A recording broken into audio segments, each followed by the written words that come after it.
അസ്സലാമലൈക്കും. ഞാനും അമ്മായും കൂടി കുക്ക് ചെയ്യാൻ പോയാണ് ഇവിടെ.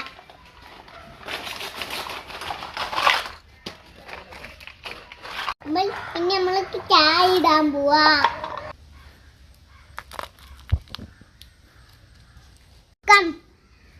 നമുക്കിനി ആദ്യമായിട്ട് ചായ ഉണ്ടാക്കാൻ പോവാ. വെള്ളം തിളച്ചിട്ട് തന്നെ നമുക്ക് തേയിലയും പഞ്ചസാര ഇടാം.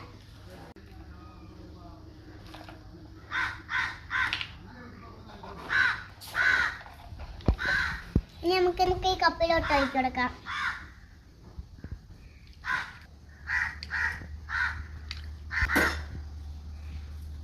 എന്നാ മമ്മ.